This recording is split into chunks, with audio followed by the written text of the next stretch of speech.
ngayon ng Immigration Hall dahil pupunta tayo ng Macau. So, nasa barko na ako dyan and ang labo nung salamin. Pagkadating sa Macau, kumain muna ako kasi gusto ko pagkagala, busog ako. Ayan, nandito na ako sa Senado Square. Ang ganda ng lighting. As in, maaraw siya. Tapos, kaso lang, ang daming tao. So, hindi masyadong maganda yung shots ko. Pero pumunta ako sa may gilid. Ayan. Medyo na-solo ko yung part na yon. Next stop ko is yung Catholic Church, which is yung Saint Dominic Church. Ayan. Pumasok ako sa loob and then nag-pray. Tapos, dumiretso na rin ako agad sa ruins of Saint Paul. So, yan, di ba? Ang daming tao.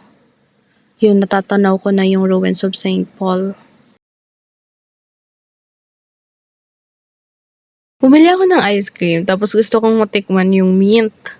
Tapos di ko akalain, lasang toothpaste pala siya. Ayun, inubos ko na lang. Masarap naman. First time ko kasi Di ko alam yung tawag dito, pero kada madadaanan ko papuntang ruins of Saint Paul, mayroon ganito, and ang sarap niya. Tapos ang daming namimigay ng free taste.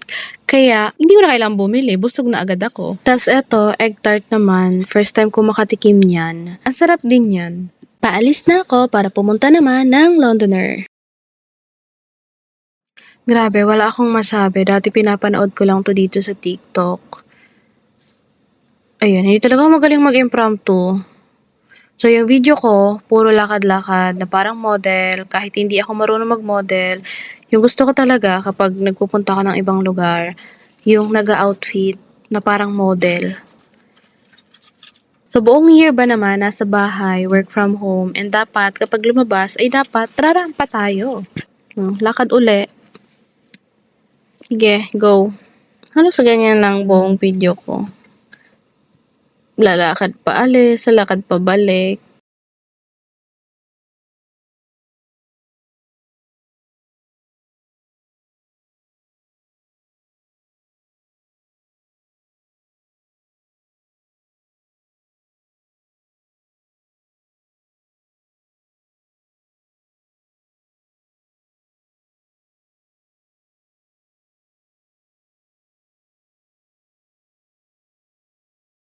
The Venetian. Isa ito sa filming location ng Voice Over Flowers. Grabe ang pagka-addict namin dati sa Voice Over Flowers. Di ko akalain ako yung makakapunta rito. Yan ang tulay kung saan sila nag-film. Ang daming luxury brand dito sa Venetian. Marami pala ditong Pinoy. Yung natanungan ko kung saan yung CR, natawa sa akin. CR ba naman sinabi ko?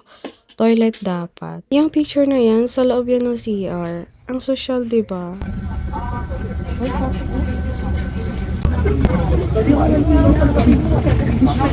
巴士即將到達澳門倫敦人，落車時請緊記帶好個人嘅隨身物品。Belongings when drop off. We should have a pleasant journey. At sa mga oras na ito ay pauwi na ako. Papunta na ako sa terminal ng bus, pabalik ng Hong Kong. Kung kanina, nag-ferry ako kasi free kanina, tsaka mabilis 1 hour lang ang biyahe. Ngayon, ako ay magbabus na naman. 2 hours ang biyahe kapag bus. Habang nasa bus, grabe, ang ganda ng Macau sa gabi. Ang ganda ng mga buildings and city lights. Ang gandang pagmasdan.